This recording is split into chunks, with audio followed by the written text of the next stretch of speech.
It really sounds great. Kings from the east, gold, frankincense, myrrh. You and I have been hearing these stories for centuries. As long as we're alive, but they've been told for centuries. We call them the Magi. We refer to them, not Scripture, as kings. They were astrologers. We call this day the day they arrived at the house of Jesus and Mary and Joseph, their home, not the stable in Bethlehem. Maybe Jesus was 4 or 5 years old, according to the records of the day. Herod was still reigning. He died around 4 or 5, what we call AD. So they had a confrontation with Herod. So we know situationally Jesus was a little grown up by then. So Matthew is stuck. Matthew says to himself, the author of the gospel, how am I going to get the word across? Because I can go into the Old Testament, which he does very well, and glean out a lot of information that refers to this manifestation of God to people. And he goes into the Old Testament and he reads what you and I read today very well from the Old Testament about the glory of God being shown around these people, that a new hope will arise. Now he's talking to the people of Israel who were coming home from their Babylonian captivity and who were devastated. But the author is telling them, now rise up because something great's going to happen. So he's getting them ready. So Matthew looks at that and says, interesting that Isaiah told the people hundreds of years ago, you'll be radiant, people will raise their eyes and see you, God's glory will be with you, caravans of, and here are the things that we are used to, the camels that will come, dromedaries from Midian and Ephah, Sheba, gold, frankincense will be brought, all to proclaim the glory of God. Now, just put yourself in Matthew's situation. He's not hundreds of years old. He opened the book of Isaiah like you and I do. It was probably a scroll. And he looks at it all, and he knows Jesus, maybe not by personal interaction, but he knows Jesus that's being preached. He knows Jesus that's being followed. And he knows the mystery of Jesus. The resurrection is the key mystery of Jesus. And he starts putting things together. And then he looks over and says, what happened was interesting because the great pagan leaders and their astrologers leave where they are, Iraq, Iran, in the east, and they come looking for Jesus. That's Matthew's connection for us. The strangers coming looking for Jesus. The strangers, in their words, because they're astrologers, following a star that gives them light. But you and I and Matthew look at that light of the star through the eyes of faith. And what is illumined for them is this kid, this child in Bethlehem that somehow they know is the fulfillment, is the Messiah, is the one radiant with light. And they give him gifts. Now, I read this years ago, and I use it probably every Epiphany. You could tell the gift bearers were men because they brought gold, frankincense, myrrh. We'll talk about those in a second. And if they were women, they would have brought a casserole, diapers. They would have cleaned up the place. You get the idea. But we also say, because of gold, frankincense, and myrrh in Matthew, and he refers back to Isaiah, that there were 3. We don't know. They could have traveled in bands. There could have been 20, there could have been 30. And of course, if you know me, you know that I have a great appreciation for the presepios of Christmas, the Italian custom of putting out little villages. I even have one of my own. Little villages of of Jesus and Mary and the kings and the shepherds, and it's a big presepia. Presepia means presentation. It's a big presentation of this little event, and in mine, but I follow a custom that they use in Italy too. There's more than 3 camels, 3 kings. There's people selling things. There's 3, 4 kings, 3 or 4 camels, and their servants, maybe more, all different sizes, all different shapes. I mean, very much like these characters up here around the altar. All with the theology of, which is very important, representation of all people. All people. Today is the manifestation of Christ to all people. It happened 2,000 years ago, and it's up to us to keep that manifestation going through our gifts to each other, through our love for each other, through the mystery and the message of Jesus Christ, light of the world. So this radiant light that the kings, magi followed, let's put them aside and put them in a category of who they represent. All of us and beyond our borders. And the gifts, again, they go back to the references in Isaiah. Matthew says gold, frankincense, and myrrh. Practically, they could have been sold and made the family some money. Okay, we don't know what they did with them. We don't even know if they were gold, frankincense, or myrrh. Probably a bag of grapes and a bag of fruit and a piece of bread. And they brought a lot of things. And they brought probably their instruments of the trade, astrological things that Mary and Joseph may not have been interested in, but they brought them. The symbol of those things is more important. They brought their trade. They brought to God, the manifestation in the flesh, Jesus, what they did, what they do with their lives. It's like a teacher bringing a pen and pencil, a mathematician bringing a calculator. They were astrologers, and they deemed from the scriptures that the best things they could bring are things they were familiar with.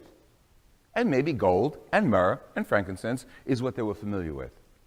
Now we come into the scene. What are you bringing to Jesus? Oh, Christmas is over. Today they call it traditionally, how many names to this day? Today is Little Christmas. But what are you bringing to Jesus? All of us. Not what you gave your family, your friends, or what you got back, or even to the neighbors, or special events, or Secret Santas. What did you bring to Jesus? I think I'm asking that and looking at myself as I'm asking it. What did any of us bring to Jesus this Christmas? And if you did something significantly charitable, God bless you. But it doesn't stay on one day. We're blessed with the continuation of manifesting Christ to the world through the light that he gave us, the light that we learn about, and when we look at Jesus, we appreciate and hopefully live in the presence of that light. And what is that light? Well, charity, forgiveness, understanding, justice. Don't forget, Jesus, Mary, and Joseph were immigrants. They had no place to stay. Open up any magazine, go on any news online message, and you'll see immigrants. You'll see real immigrants in our own society. Immigrants who are no longer associated with their home of birth because they were bombed or tortured or they're escaping. Immigrants that are coming over in the Mediterranean. Immigrants that the Pope tells us, hey, these are our brothers and sisters, but we don't want to hear that. Come on, they might be dangerous. Hey, Jesus, we don't want to take care of these people. We don't know how they speak. We don't know what they eat. They might be dangerous. They might be a threat to our security. Well, the Magi were definitely a threat to Jesus and Mary and Joseph's security. Don't forget, Herod was watching them. And Herod's next action was to kill all boys under the age of 3. So they were a dangerous association because his followers, Herod's followers, were following them. So he said, come back to me, I want to go give a gift too. Sure, he wanted to kill him. I'll give a gift to that king. Herod was in the pot, so he was a really crazy guy. Nobody liked Herod. Herod wasn't even a Jew. He was king of the Jews, but he wasn't even a Jew. He was a puppet of Rome. But the times in which Jesus was born are dangerous times, especially for him and, of course, for all the families who had boys. So think about the message that we are stuck with, or burdened with, or pleasantly assigned. The message of bringing Christ's light to the poor, to those who could not do what we have done through the Christmas season, to our neighbors, and we may not be able to give them gold. Frankincense will be useless. Myrrh, if they still use it for embalming, I don't know. Impractical. But there are other things practical. And it just so happened that it happens to be the same Sunday. Could you bring me that bag, sweetheart? Now, before Mass, I met these beautiful, just take that, we'll trade, you can keep that. I met these beautiful sisters, the Little Sisters of the Poor, out back. And they reminded me of the announcement that I'm supposed to make. This is not part of their announcement. This is my homily. But how God speaks to us, you got to be open. God, he constantly goes like this to our heads, smacking. Open your eyes, open your heart, open your mouth. I'm here with you. I'm not a stranger. I'm not a wooden statue on a cross. I'm with you. So I'm coming here, and I have my thoughts of my homily together, that the light of the star of the Magi is going to come to us, and we're supposed to carry that light to others. Well, what's the practical way of doing that? Well, the sisters said, oh, Father Lou, we're going to be at the doors, and there is an announcement. Could you please make an announcement that we're here to beg? That's what the Little Sisters of the Poor do. They beg. They're mendicants. Not for themselves, but for those they serve.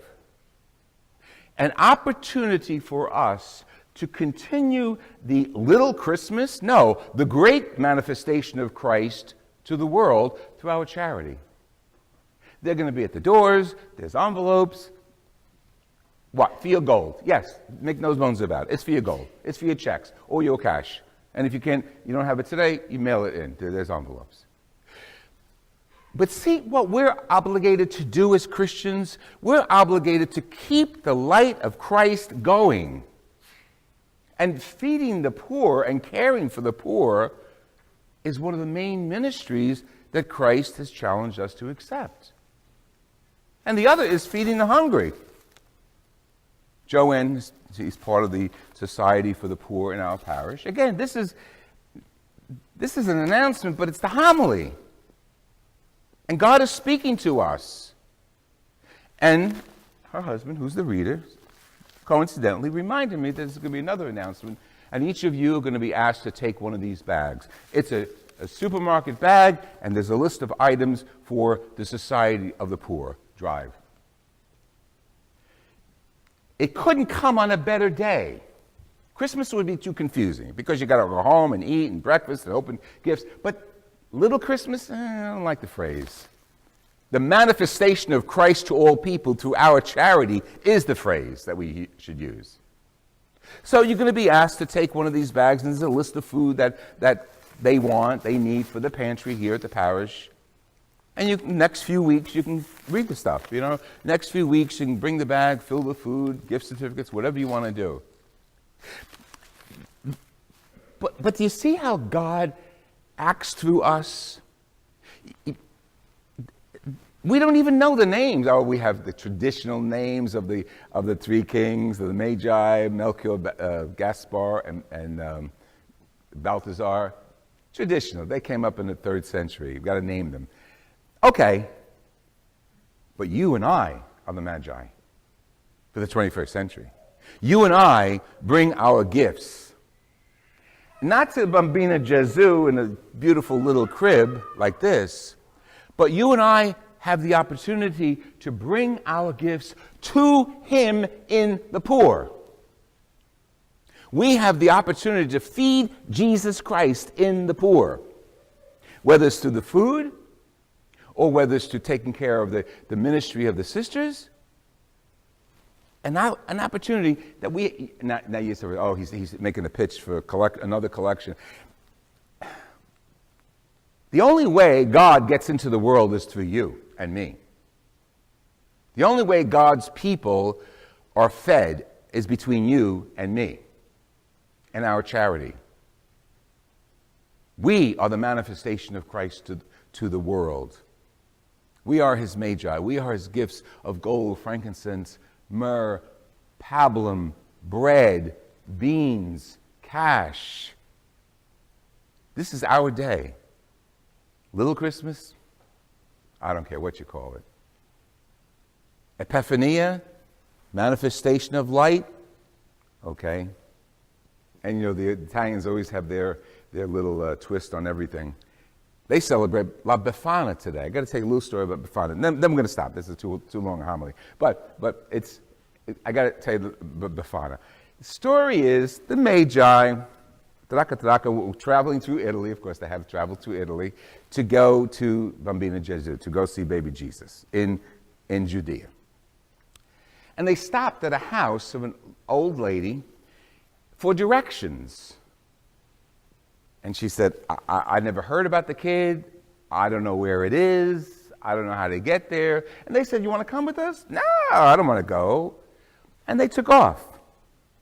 And then she said, you know, I should have gone.